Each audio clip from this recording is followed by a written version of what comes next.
Well, hey, everybody, I'm glad you're with us here on a Monday.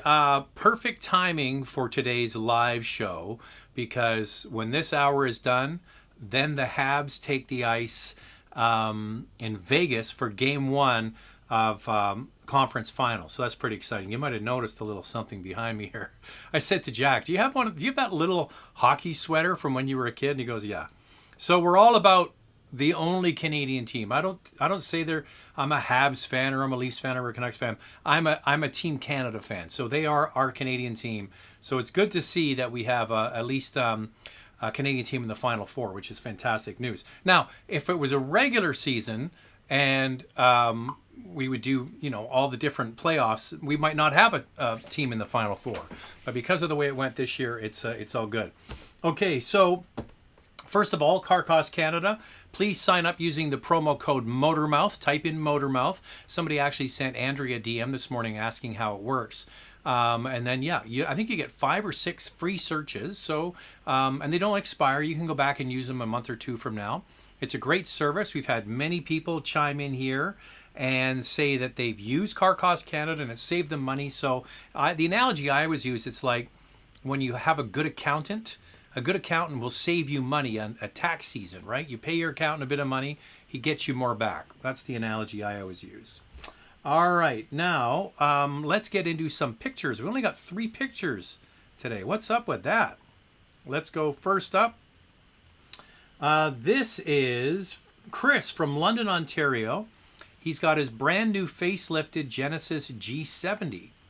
Now, Chris sent this in before we did our video of the G70 that went out on Saturday. So hopefully you get a chance to see that. Next up, we have Edward, whose car originally from the West Coast here and now is in Calgary. It's an '08 TL Type S, and it's got 75,000 kilometers on it. It's not even broken in. And finally, we have Robert with his '08 Mustang GT with a manual transmission that he drove from Los Angeles to Las Vegas. And that is a nice car. Makes all the right noises. And funny you should talk about that because we just got the Mustang GT. It left today. We had it for a full week last week. I'm a big fan of the Mustang. So that video will be coming out soon as well. Okay, what else do we have to talk about? A couple of things.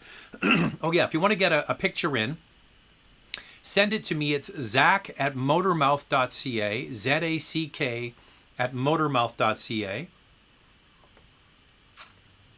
or ZACK@motormouth.ca if you're from south of the border.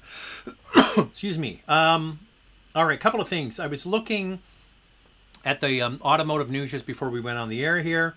In the United States, the U.S. market inventory is shrinking even more, but there is some good news that the chip shortage that a lot of manufacturers have been facing is starting to alleviate just a little bit.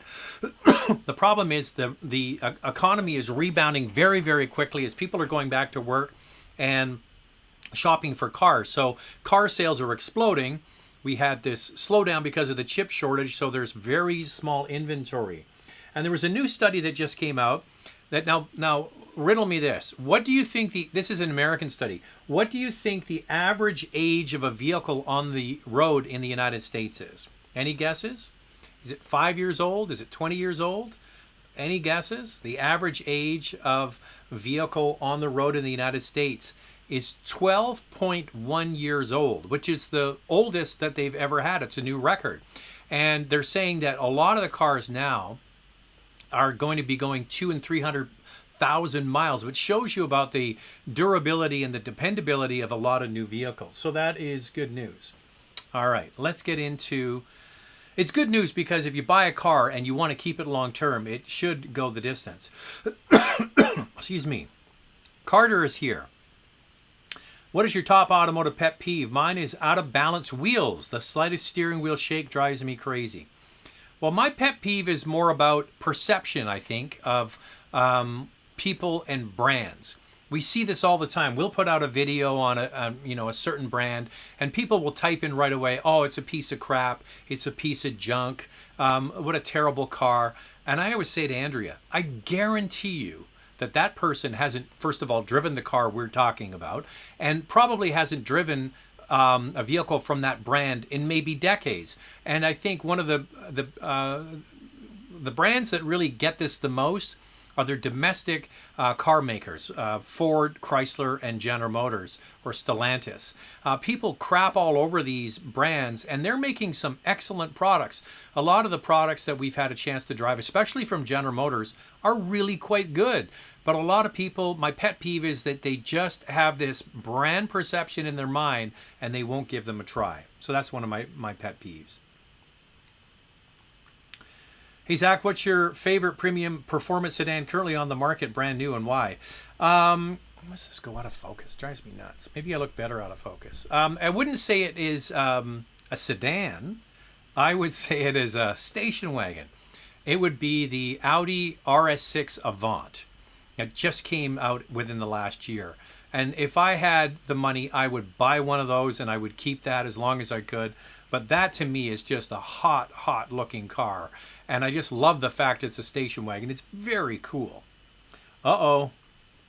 Here's John, originally from Scotland, is writing saying, good evening, Zach. Had to cheer myself up from Scotland's terrible start to the Euros.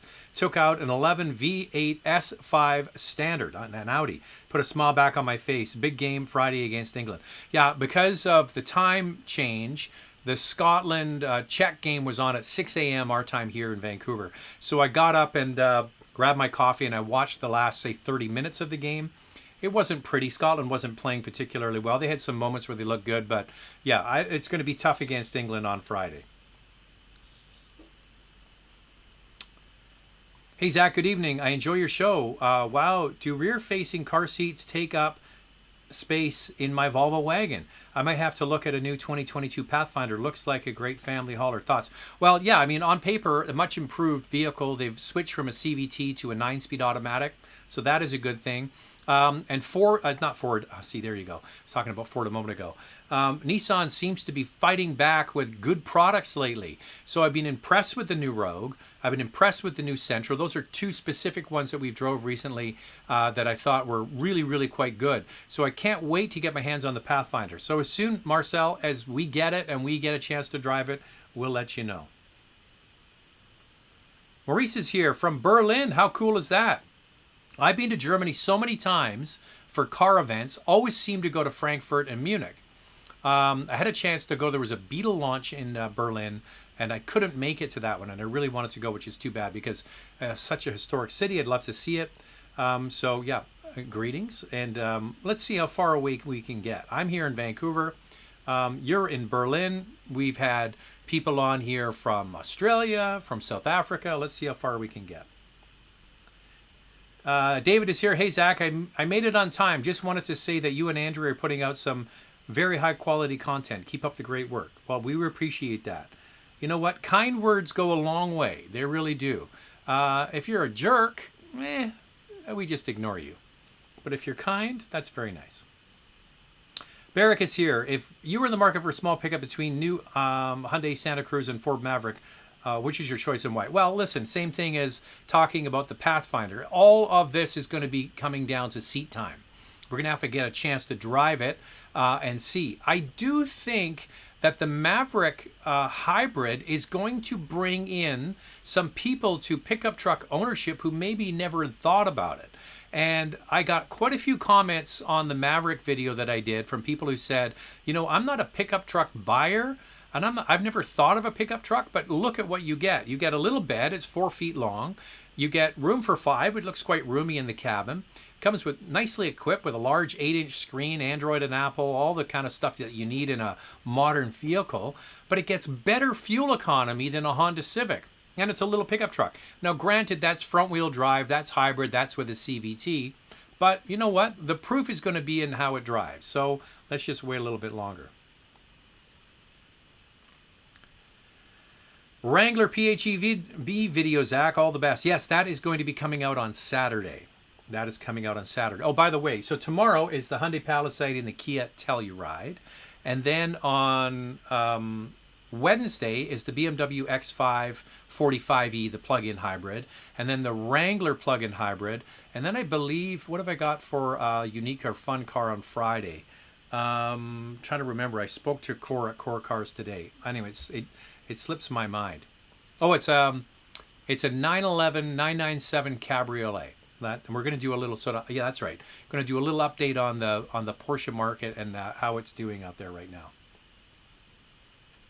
Hey Zach, nice to see you again. How would you compare reliability to safety? Are they related or totally independent?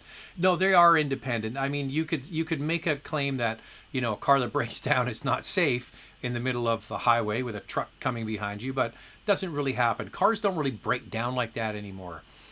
You rarely see cars stuck on the side of the road dead with the hood up. I mean, when I was a kid, I remember seeing cars like that all the time. You just don't see that. Safety is first and foremost the structural integrity of the car, the way it's built, the way it's designed, the way it's meant to crush and crumple and basically disintegrate in an accident, but preserve the cabin of the vehicle for the occupants. Okay, so those things are all vitally important. All the added electronic aids we have, forward collision warning, autonomous braking, those are all very important. But the actual structural integrity of the car is first and foremost.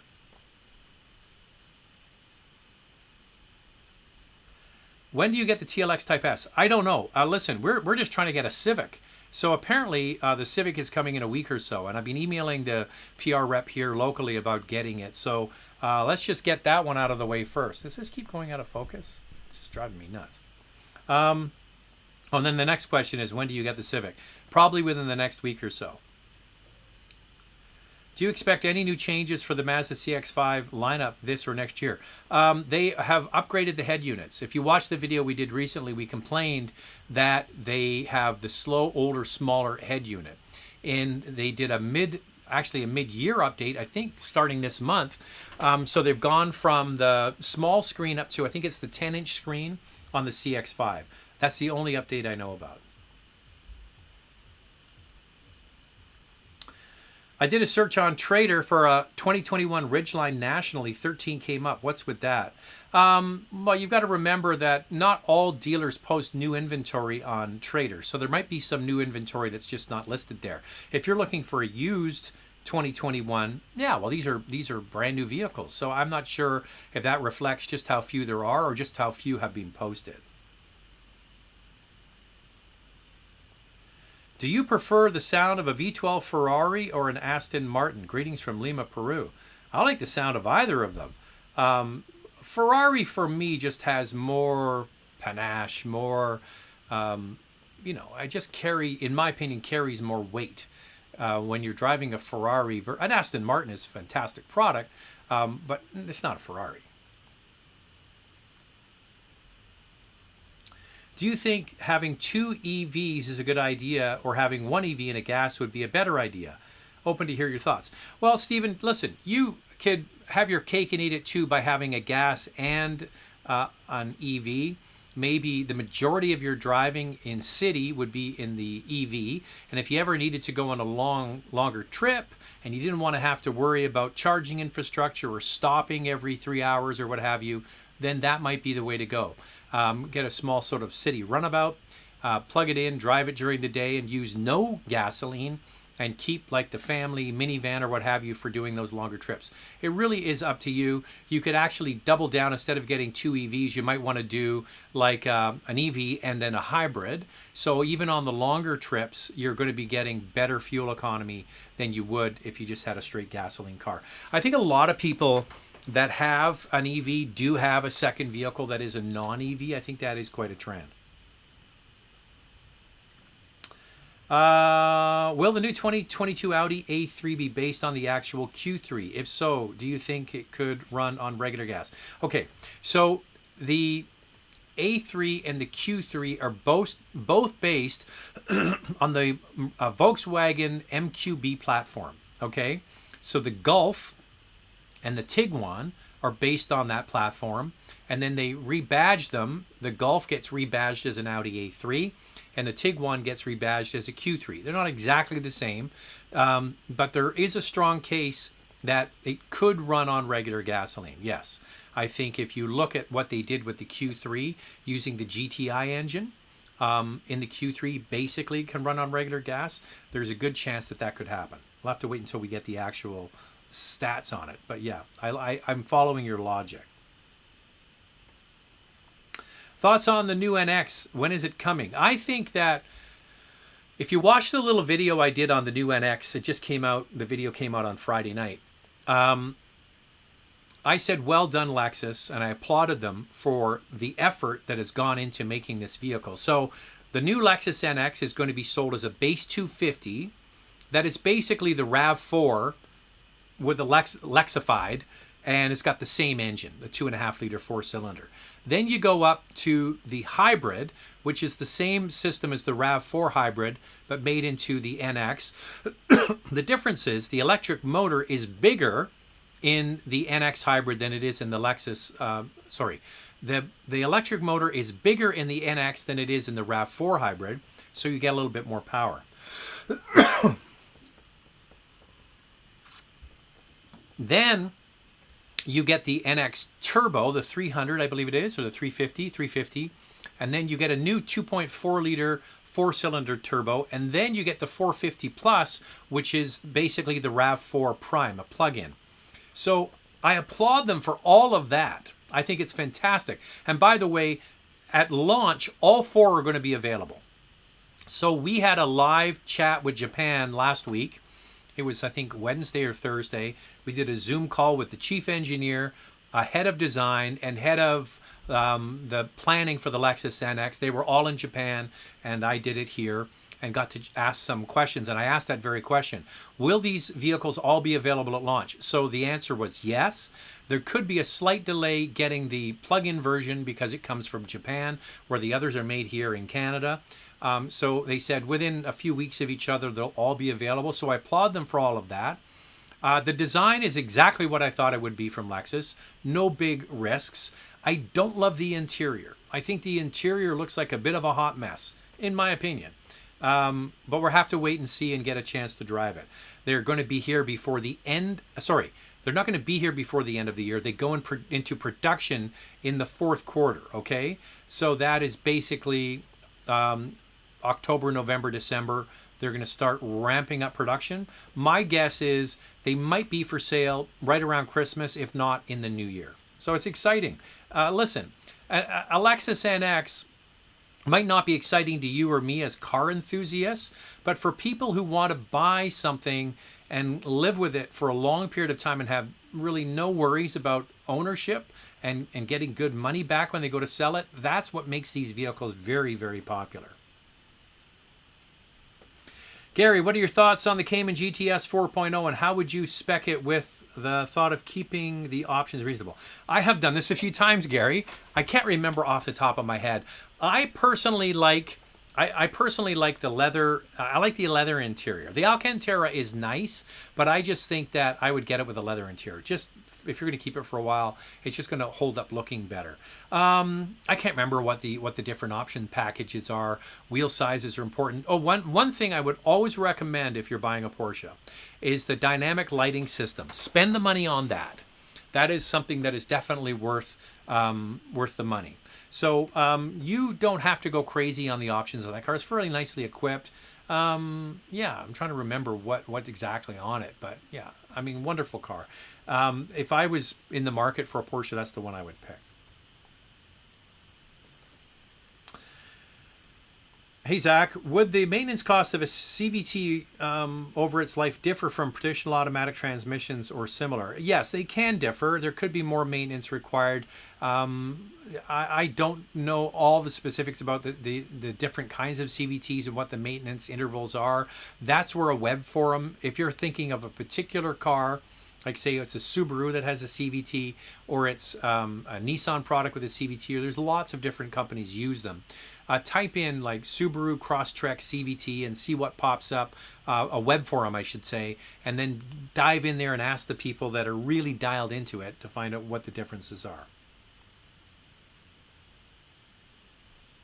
Wes is here. What are your thoughts on the 2020 Murano? I watched your review of the Murano from a few years ago, but I couldn't find anything recent.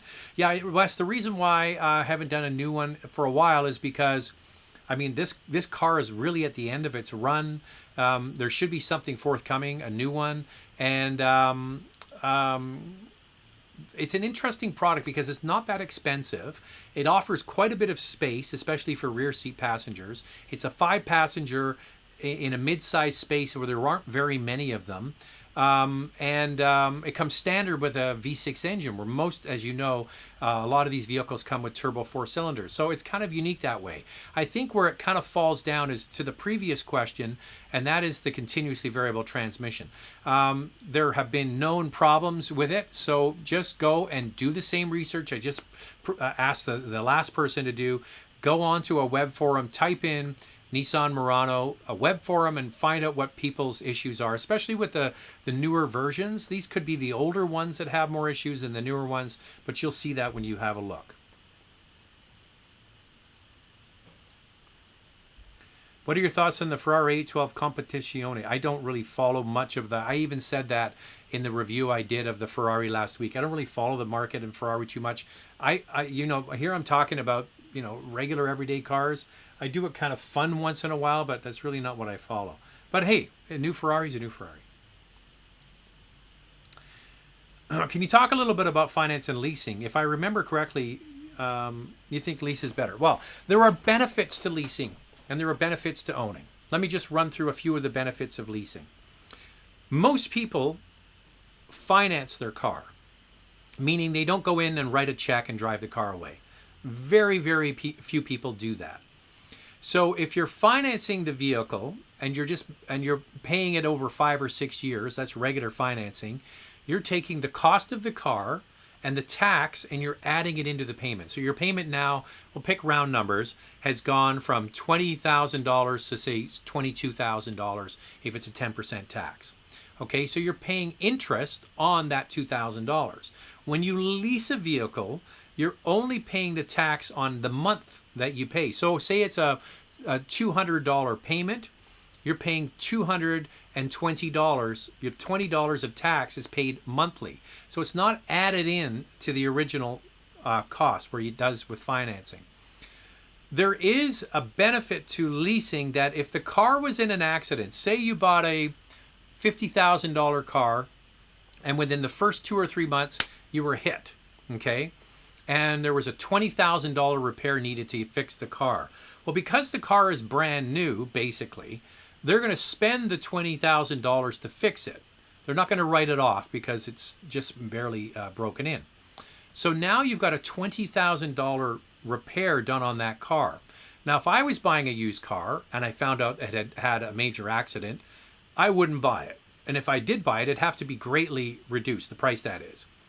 So when you lease a vehicle, if you lease a vehicle and you take it back to the dealer and the manufacturer and get it repaired at one of their approved shops, then when the lease ends after 3 years or 4 years, that depreciation, because it's been in a major accident, maybe a $20,000 accident, is then absorbed by the person that owns the car, and that's the car company. So say it's Honda Finance, you're leasing it from Honda Finance, you give the car back to them after 4 years, they absorb that depreciation. If you own it, you absorb that depreciation.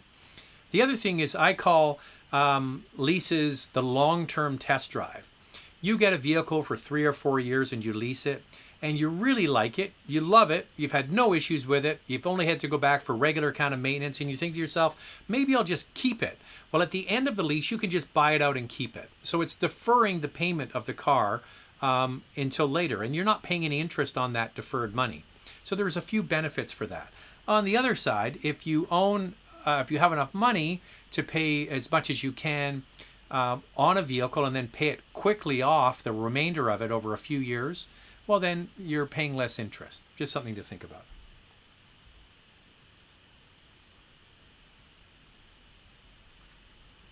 Make sure I don't miss any super chats. I don't think I did. All right, Sergio is here. Why are car companies dropping small cars? What about first buyers, city people, and the environment? Hello, thanks from Quebec. Small and green car Eldoro? I don't know what that means. Because why are car companies dropping them? Because people aren't buying them. One of the fastest categories of vehicles in sales decline were subcompact cars. So those are the Toyota Yaris's, the Honda Fits, the Hyundai Accents, the Kia Rios, the Nissan Micra. All of them fell off a cliff. The market is shifted so quickly to small SUVs that it's making everyone's head spin. When I started test driving cars quite a few years ago, the biggest category in the Canadian market were compact cars, like the Honda Civics of the world. They outsold everything. And then over the last 5 years, we've seen it small SUVs have taken over. And small car sales have gone down. Subcompact cars have just fallen off a cliff. And because there's very little profit in them, you got to remember, a lot of these cars were only $14,000 or $15,000. So there wasn't much profit in it for them. So that's why they're not bringing them in. Marky Mark is saying, my car is now 13 years old, like you just mentioned in the U.S. study. It's an '08 Jetta 2.5 manual with 241,000 kilometers on it. Good for you. That's a great engine. That is a very durable car, the 2.5 liter. Had my vehicle T-boned in total 2 weeks ago. What would be I don't know what, you're not saying what was T-boned. Hello from hot, sweltering Texas. Well, hello. Nice of you to be here. Ron is in Seattle. Love your show. Is it worth spending money on the high country trim of the Chevy Traverse or Tahoe in Canada? Well, these things are all very subjective. I mean, like it's the look. Often people will want a certain look to get, the more rugged kind of looking vehicle. I'm not sure it is. I think you have to find what is the best mix of what you want to spend versus the features you want to get. That's a very personal thing.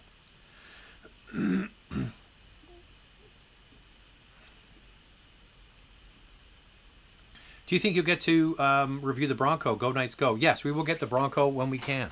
I think it's been delayed a little bit because of this chip shortage, but it's going to be coming this summer. I was surprised at the relatively high price of the Kia EV6 First Edition. Were you? From Rochester, New York. I'm not surprised at all with anything electric that it costs more than people think. I think that's one of the issues we have with electric cars, is that car companies need to recoup the costs of these cars. So, same thing. And you're asking, do you know when you'll get the Hyundai Ioniq 5 to review? Not sure when we're getting them. Listen, we're still waiting for the GV70 arrive here from Toronto. So because of COVID and all these things, it's becoming a little slower for certain things. We'll have to wait and see. I can't really say on either of the Kia or the Hyundai, the new electric cars, because we'll have to wait until we get a chance to drive them. I know south of the border, there's been reviewers who've had a chance to drive them, but I haven't seen any of them here in Canada yet. Do you think the Jeep Wrangler's dominance of its own little category is going away anytime soon? No, I don't think so. The Wrangler, as you know, has got one of the highest resale values of any vehicle sold. It just is amazing how it holds its value. The Bronco's going to come after it. The Bronco will do well because it's, new and hot and all that kind of stuff. But you can't compare a new vehicle like that with one that is been around decade after decade and continual improvement year after year after year. That's the benefit that Wrangler has over the Bronco, is that they've been doing it a long time. They know how to do off-road vehicles. They know how to do 4x4. Ford does as well. Of course, they've got lots of different cool trucks like the Raptor and so on. But yeah, I don't think the dominance of Wrangler is going away anytime soon.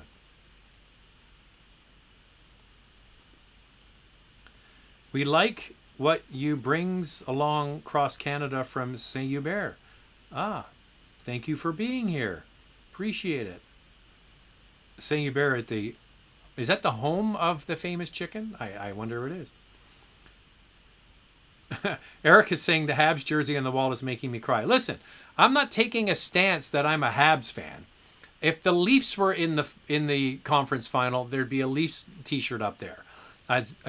Jack and I were talking about this. He says, I don't think we have anything Leafs in the house, but we would find something. Listen, I just want a Canadian team to get to the final. So right now, our only shot is Habitant.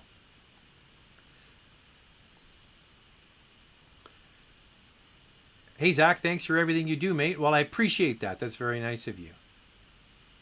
Hey, Zach, what's your experience with Honda dealerships? We bought a 16 CRV in the GTA Toronto. Our visit to the service department and dealerships in the GTA has been very painful. This is interesting. We bought a Honda Civic last September, and I didn't know this, but I found out because in the first warm day we had this year, I tried to turn on the air conditioning, and it was blowing warm air. And I'm like, what the hell? We just got this thing like 6 or 8 months ago. So I called the service department at Vancouver Honda where I bought the car, and I made an appointment and went down there. They couldn't have been better. I mean, I've owned a lot of prestige cars, BMWs, Audi, Porsches, you name it. The way that they treated me down there was first class. I thought they did an excellent job. And they did everything on the phone. They would text you when the car was ready. I thought the service was first class, so I can't complain. Now, it was under warranty. There is a known issue with the condenser in the air conditioning system. But there you go. I can't say enough about them. I thought they were fantastic. Oh, here's Yasmin asking the question about the... Oh, that's too bad. Your 2020 Telluride was T-boned in total 2 weeks ago. What would be a gooder, smaller, prefer smaller other than Telluride? Well, why don't you go and get the Sorento, the Kia Sorento? That's a good choice. If you want something a little bit smaller and you can still take 7 people in it or 6, go try that one. Go back to Kia. See what you can find out.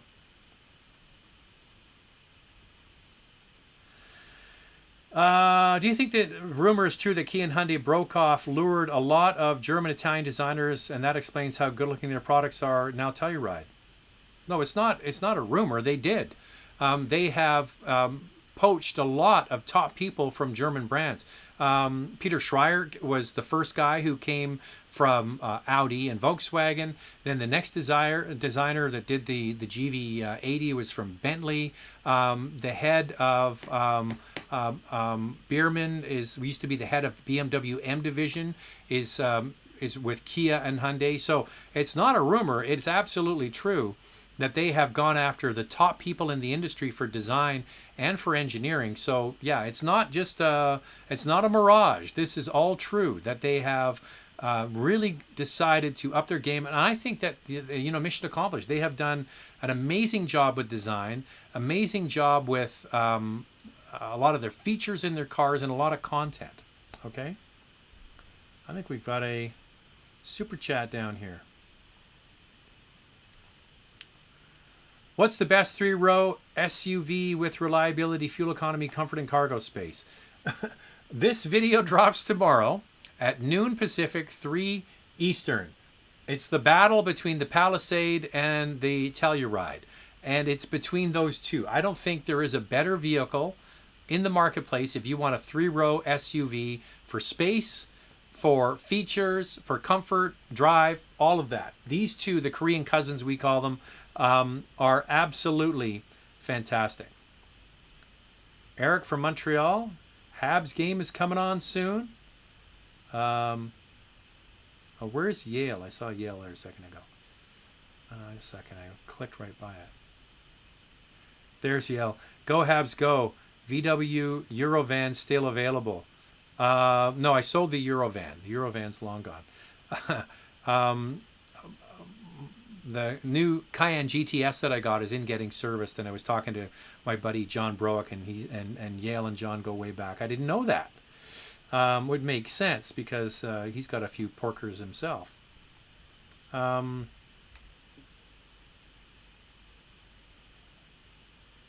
Second here, I just want to check something. Okay, sorry, another super chat. I got to go back down again. Zach, I thought I would donate to your channel as you really helped us out with your recent review of the Santa Fe. Picked up the limited trim for my wife. Awesome. I love to hear that. That's good news.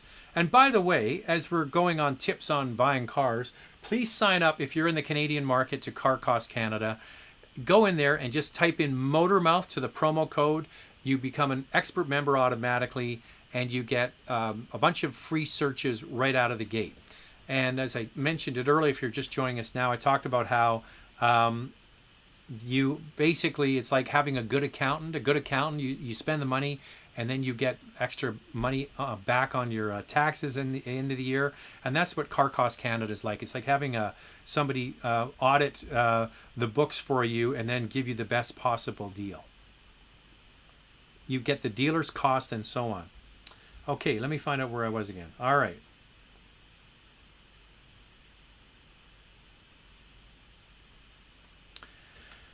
Should I go for the Tacoma TRD off-road premium now or wait for the refresh in the next year or so? So they just announced some new trims of the TRD products. I'm not sure if that's the one you're talking about. Listen, it's never a bad time to buy a Tacoma or a 4Runner. It's not a bad time to buy one because the resale value on these things is through the roof. You buy one, if you're really worried about it, and there's going to be a new update on a Tacoma in the next 2 years, then get a short-term lease. Do it like a 2-year lease. And at the end of the 2 years, if the vehicle is worth more than the buyout, then you can roll some of that equity into getting the new one. So that way you can have your cake and eat it too. You can get a new Tacoma TRD Pro, and then when a new one is announced or we have some major announcement, then you could roll into that one. That's what I would do, because the resale value on these things is astronomical, right? So there's really no downside. You can have your cake and eat it too. It's one of those rare things in the automotive industry. Have your cake and eat it too. Here's Jeff. He says, hi from New York. Good to have you here. Looking at a Tucson hybrid top trim and the new Envision Avenir. Any suggestions? Listen, I said last week or the last few weeks that I kind of do this calculation in my head about what vehicles are going to be in the top 10 at the end of this year. Now we're almost exactly halfway through the year. But right now, that Tucson hybrid is right at the very top of the list. They did a fantastic job on it. So I do like the Buick a lot. So you get more of a premium interior. And so the nice thing about the Buick is you're getting like Audi Q5 size, but you're paying Audi Q3 pricing. You do get a slightly less powerful engine than you would say in a Q5. You do get the exact same horsepower as the Q3. But just think about that. So you're getting kind of Q5 size for Q3 pricing. So there is something in there. Now, an interesting fact, and Andrea was shocked when I pointed it out to her, is that Buick's quality scores are through the roof. I mean, absolutely through the roof. And they have been year after year.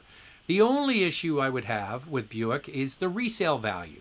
Now, that might be a perfect opportunity for maybe you to lease one and keep the prices down. But yeah, I like both. But between the two, off the top of my head, I would say Tucson.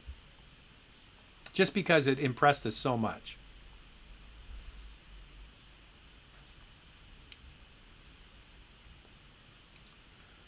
All right, let me have a look-see where we're at.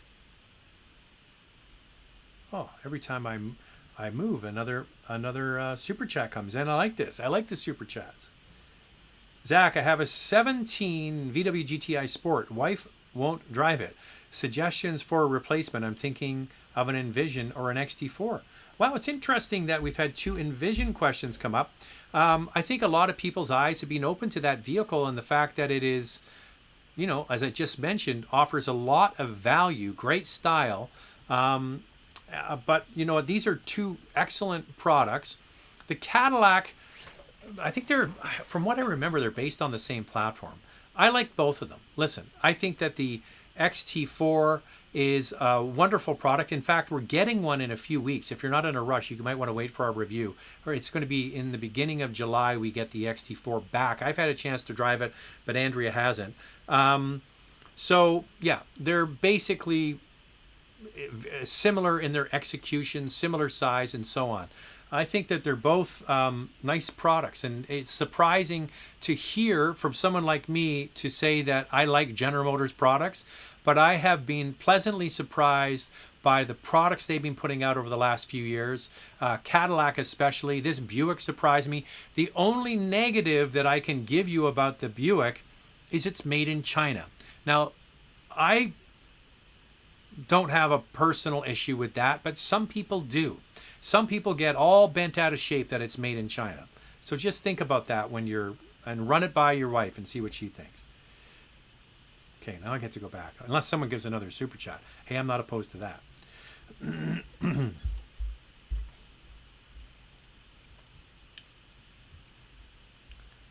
Guys, I gotta find out where I was. Hey Zach, my friend will test drive the A4 Avant. I said he should check out the Volvo Cross Country, but what other wagons with a sporty ride should he consider? Well, you kind of got the two there. The only one, it's not really a sporty ride, but pretty good is the Outback. It's still really a station wagon at heart. And if you get the XT, that's the turbocharged version. Yes, it comes with a CVT, but throw that in there. That's one. I mean, just think about the wagons that have all. Oh, I'm not sure where you live. In Canada, the C-Class wagon is still available. You can get the C300 wagon, which is fantastic. So that's one. If you're in the United States, I apologize, not available there. That's one of those little secret little vehicles that we get in Canada, but you don't. So as far as station wagons go, there's really none left. I mean, the sport wagon from Volkswagen was a good product, but that's gone. Is there another Dodge Dakota coming out? From what I understand, yes. That will be coming. Lou is asking, did you DJ at Z95.3? Yes, I did. It was 30 years ago, last month, that Z95 went on the air in Vancouver. And I drove across the country from Toronto here to Vancouver in a 1985 Toyota Celica, or in the States, Celica GT, by myself. And I drove from Toronto to Vancouver by myself in 3 days. I was like this when I got here. I couldn't see straight. And I remember sitting on the bed in the hotel the radio station put me up in. I was sitting on the edge of the bed, and I felt like I was still moving, like you get seasickness. But I got that from driving. So that was when I first moved here in 1991. I came to help put Z95 on the air in 1991. Lexus or Acura? That is like the most beige question. Hi, Zach. I recently been interested in Kia because of your channel. I'm glad to hear that. I'm interested in why people still prefer a Nissan or Honda, as my uncle purchased an Armada as opposed to a Telluride. Well, Rachel, listen. An Armada is a unique product because it's what's called a body-on-frame design. So underneath the Armada is a real truck, like a pickup truck base, where the Telluride is not. So if you tow like trailers or boats, or you're going to do some more serious off-roading, that vehicle will have more capability because underneath it is like a pickup truck platform. I think it's the Nissan Patrol that is used in other parts of the world. So that's a big differentiator. But if it's just to drive in city streets and you're not towing and you're not going off-road and all those kinds of things, it's just brand appeal. Maybe he hasn't had his eyes open to what they're capable of producing, but I'm here to tell you, the video comes tomorrow between the Palisade and the Telluride. They're both excellent products.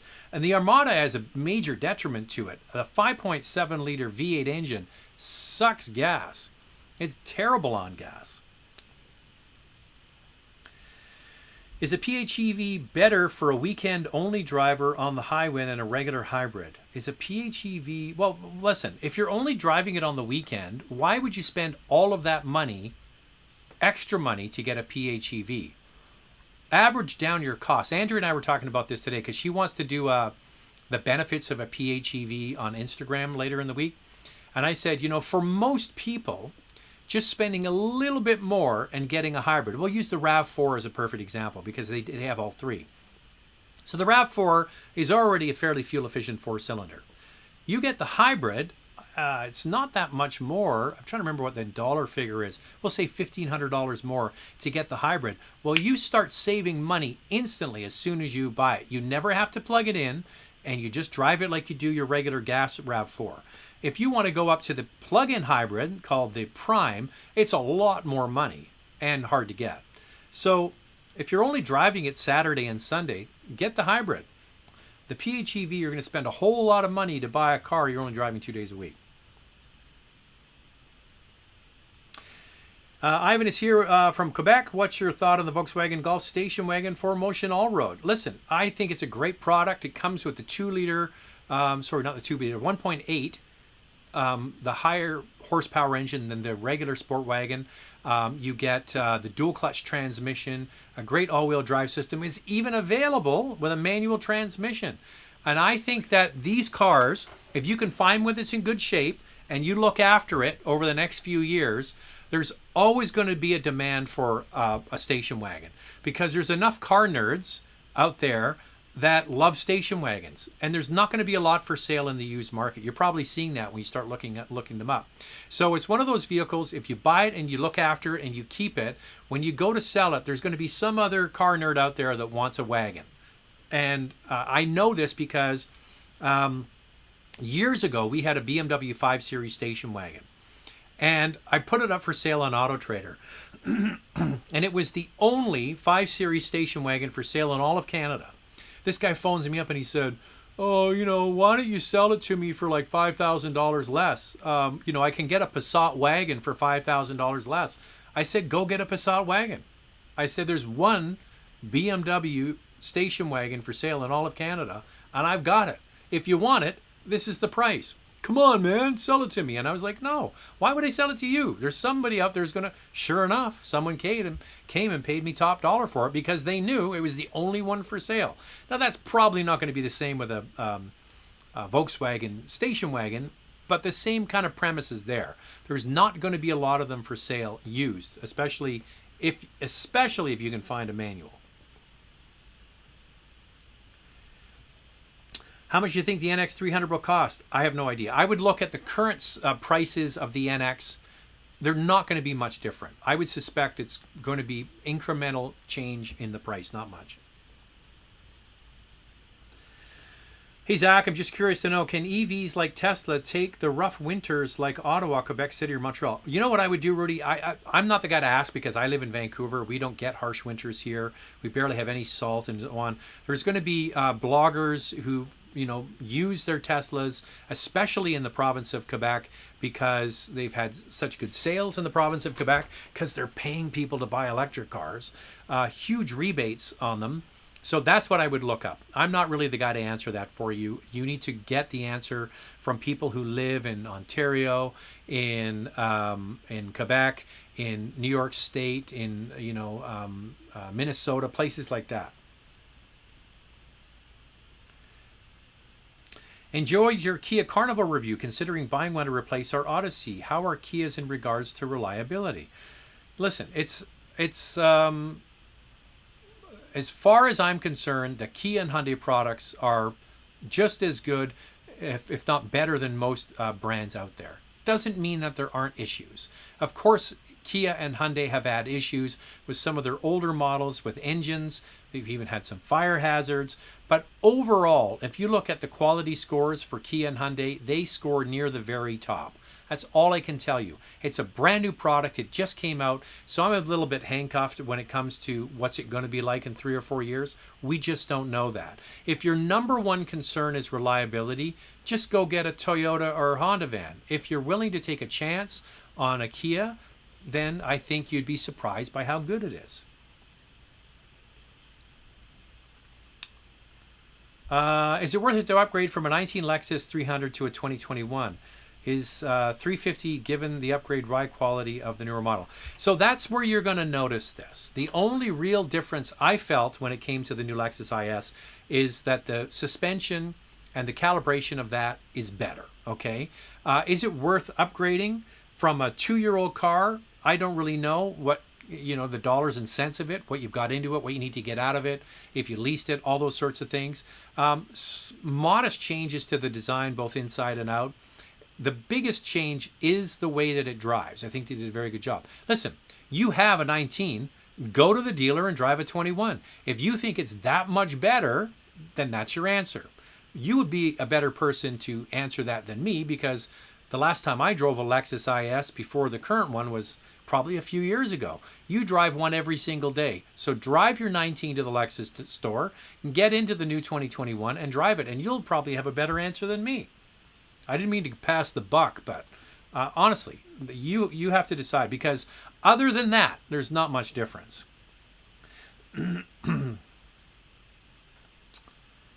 Hey Zach, greetings from Toronto. I heard you mention that the Mercedes GLC is being discontinued. Did I hear you right? If yes, what's replacing it? No, it's not going away. There's a new C-Class that's already been announced. So the GLC is the GLC. It's based on the C-Class. All you have to do is the math. The C-Class has been announced. The GL version of it will be coming probably sometime next year. So we're still waiting for the C-Class to come. It's been shown. We're waiting for it to arrive on our shores. That will be the basis of the GLC. So if you follow the model cadence, it's not that the GLC is going away. There's just going to be a new version of it. Probably sometime next year. Gary's here. Why is piano black used so often in car interiors? Most reviewers and consumers complain about what fingerprints piano black material is. Well, I agree with you. I tell you why it's cheap, but it looks good. You know, when it's all cleaned up, when you get in, you go, ooh, that's nice. That's shiny. I like it. Looks good. But then you start interfacing with it and it shows the fingerprints and it's just dusty. It picks up dust all the time. I think car manufacturers use it for those reasons. It looks good when it's clean, and it's cheap. It's plastic. That's why they're using it. See, there's GP Gerard Perigo. That's my watch fetish. GP, go Habs, go. Hi there. When the Mazda CX-5 Kuro turbo engine will come to Canada?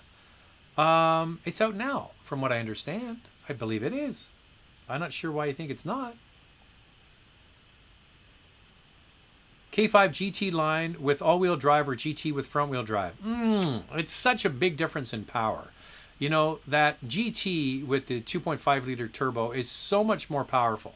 The GT line was good. If you keep the revs up, because it's turbocharged, but it's a smaller engine, if you keep the revs up, it can be really quite satisfying and can be fun to drive.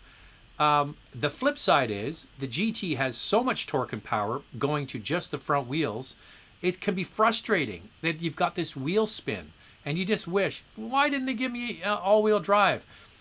My biggest worry is somebody like you is going to put down your hard-earned cash and you're going to spend the 40 large to buy the GT, which is a great product. I think it looks good, it drives well, all of that kind of stuff.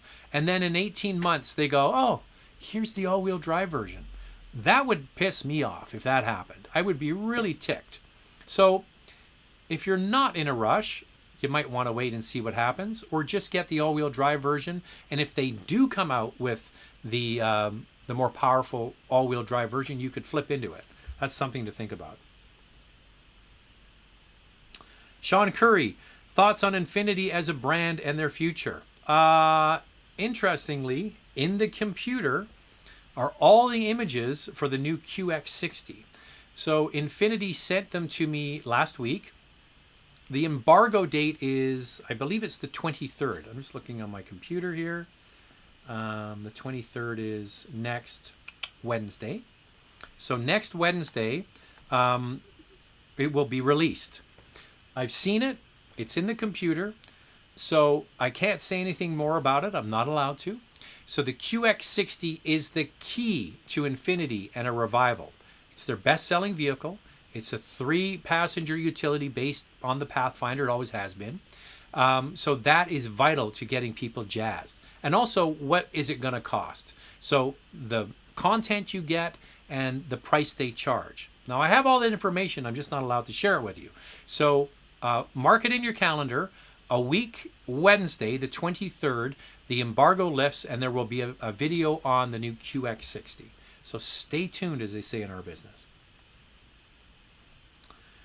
Is that an Omega watch you're wearing? Yes, it is. This is a Speedy Pro. This one is special. This is a Speedmaster Professional from, and now anybody know the history of the Speedmaster Professional? I'm sure watch nerds like me know. The Speedmaster is the watch that went to the moon, which is why this is called the Moon Watch. And on the back of this one, it has a special case back that says on the back here, first watch worn on the moon. So this is a the year they landed on the moon was 1969. So this is a 1969 Speedy Pro. It's pretty rare. So they landed on the moon in the summer of 69, and from 69 till I believe the end of 70, they made this model that said first watch worn on the moon, but the script was straight. And I was on Craigslist, and I saw this watch. This was in 2012. I was on Craigslist and I saw this watch, and my buddy Rod Cleaver, who buys and sells vintage watches, I took the pictures and I sent them to him, and I go, what is it with this watch? I said, is this too good to be true? To me, that looks like a first-year moon watch. And he said, listen, for what the guy's charging for it, take a flyer on it. So I met the guy and I bought it. I don't want to tell you what I paid for it, but it's gone up a lot since I bought it. And I took it to the jeweler, and he says, yep, it's a 1969 first-year moon watch. So that's a pretty cool watch. I could go on about watches. Is it worth it to upgrade from a 19 Lexus? We already answered that one. Hey, Zach, great show.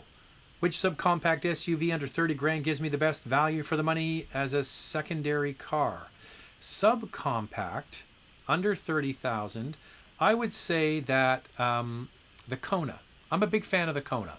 I think the Kona is a great product. If you can get, I believe it is, one up from the base. So not the front wheel drive one. You want the all-wheel drive one because that gets you independent rear suspension. That is a great little product.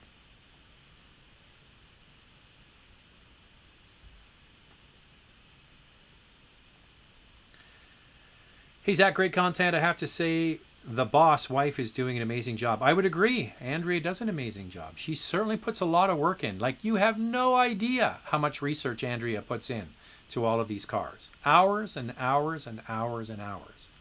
Between her doing research and me editing, we spent a lot of time behind the scenes. You get to see the finished product, but there's a lot of work goes into it. Do you think that Toyota Lexus purposely held back manufacturing of the RAV4 Prime to save battery capacity?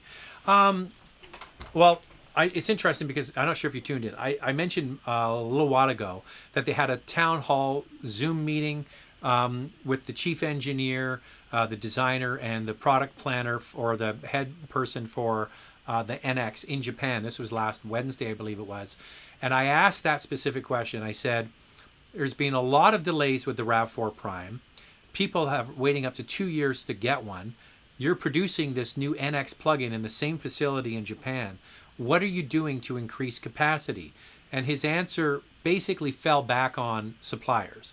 So he says, we're working with suppliers to increase our capacity. So it sounds to me that Toyota probably knew they were going to have a hit on their hands. Maybe they didn't realize how big a hit. The good news is that they're aware of it. I asked the question, is there a chance that we could get some production capacity built in North America for the Prime? Because if we could get a factory in North America that could produce the Prime, that opens up the door to much more production. So if you're not aware, in Cambridge, Ontario, the Canadian production facility for Toyota and Lexus, NX has now joined the line there. So the RAV4 is built there, the Lexus RX is built there, now the NX is built alongside the RAV4 and the hybrid. So if they could put in an electrification component into that production facility, then we could get much greater access to the Prime or the plug-in versions. I asked that question too, and he wouldn't give me a straight answer, but they did say they're looking into it. So these things can take quite a long time to plan and to roll out. Our best bet is they're upping capacity in Japan to make more of them.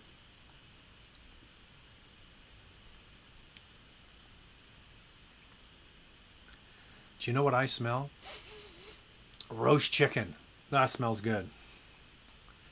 Car Mental. Is it cheaper to lease a vehicle than to buy and do it at the end of lease, or is it cheaper to finance? It really depends on the vehicle. Leasing and then buying out at the end, typically there's some fees associated with that. It can be a little bit more expensive. It does give you flexibility though. So, you know, people always say, I'm going to buy a car and I'm going to keep it for 10 years. Sometimes life changes. You know, maybe you get pregnant, you're waiting for a baby to arrive. There's a death in the family. You get a new job and you have to move across the country. Things happen.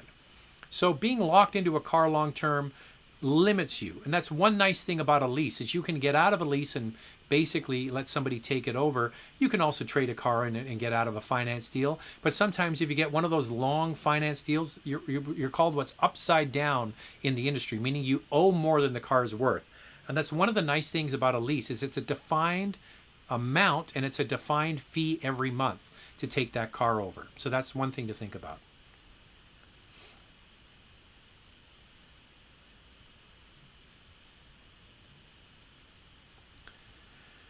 What is your recommendation between the Mazda 3 Civic and the Corolla? Well, the new Civic, just so you're aware, Antonio, is arriving at dealerships now. There's one on its way here on a train as we speak, and we're going to be getting it in the next couple of weeks. So if you're not in a rush, stay tuned. There will be a Civic video. As soon as we get the car, we're going to turn it around as fast as we can. So I put cars in sort of different categories. I would put the current Civic and the current Mazda 3 in more of the fun to drive category. The Corolla, I would put in good transportation.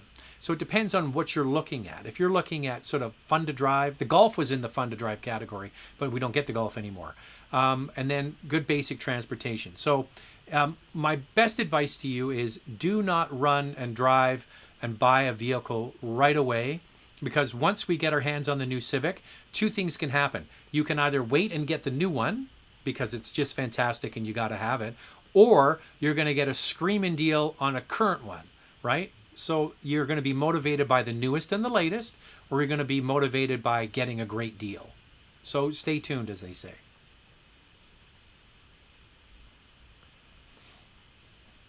I think we're over an hour.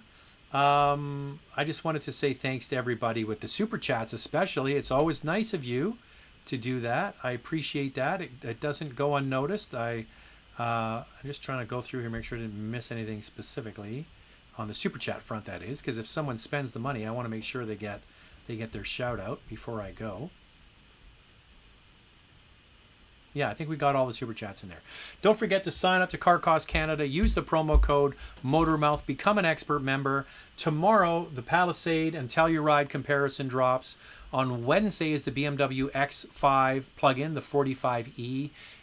Friday, it's going to be a 991.2 Carrera Cabriolet video. And then on Saturday is going to be the Wrangler plug-in, the 4xE. So it's all coming up this week.